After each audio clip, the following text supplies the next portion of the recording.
ভারী বৃষ্টি ও ভারতের উজানের পানিতে স্মরণকালের ভয়াবহ বন্যার কবলে দেশের ফেনী, নোয়াখালী, কুমিল্লা ও ব্রাহ্মণবাড়িয়া সহ বিভিন্ন জেলা। অনেক স্থানে বিদ্যুৎ উপকেন্দ্রে পানি ওঠায় ও বৈদ্যুতিক খুঁটি ক্ষতিগ্রস্ত হওয়ায় দুর্ঘটনা এড়াতে বিদ্যুৎ সরবরাহ বন্ধ করে দেওয়া হয়েছে। এ অবস্থায় সবাইকে এগিয়ে আসার আহ্বান জানিয়েছে তারকারা। চিত্রনায়িকা অপু বিশ্বাস এই পরিস্থিতিতে সৃষ্টিকর্তার সাহায্য কামনা করেছেন।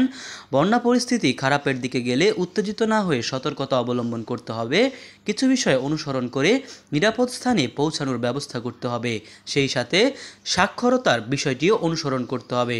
চিকিৎসকরা বলেছেন, এ সময় দূষিত পানির কারণে চারপাশে পানিবাহিত রোগ ভয়াবহ আকার ধারণ করে। বুধবার রাত থেকেই বন্যা পরিস্থিতি ক্রমাগত অবনতি হতে শুরু করে। রাত গভীর হওয়ার সঙ্গে সঙ্গে সাহায্যের আর্তনাদ বাড়তে থাকে। বিভিন্ন গ্রাম অঞ্চল থেকে একের পর এক মর্মান্তিক খবর ফেসবুকে ছড়িয়ে পড়ে। এই পরিস্থিতিতে একটি প্রতীকী ছবি ফেসবুকে পোস্ট করে সৃষ্টিকর্তার কাছে সাহায্যের আবেদন করছেন এই অভিনেত্রী। উপবিশ্বাস ক্যাপশনে লেখেন, সর্বশক্তিমান আল্লাহ আমাদের দেশকে বন্যা থেকে রক্ষা করো। সময়ের সাথে ফেনী, নোয়াখালী, ব্রাহ্মণবাড়িয়া, কুমিল্লা সহ দেশের ৮টি জেলার বন্যা পরিস্থিতি আরও অবনতি হয়েছে।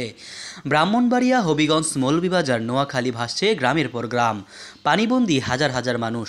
তৃতীয় দফা বন্যায় ফেনীর পরশুরাম, ফুলগাছি ও ছাগলনাইয়া উপজেলায় ১.৫ শতাধিক গ্রাম প্লাবিত হয়েছে।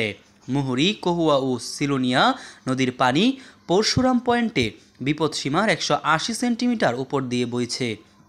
ভাঙা বাঁধের ২৪টি অংশ ও কয়েকটি স্থান বাঁধ উপচে লোকালয়ে ঢুকছে পানি। মোহাম্মদ সায়েম সরকার, নিউজ বাংলাদেশ 64।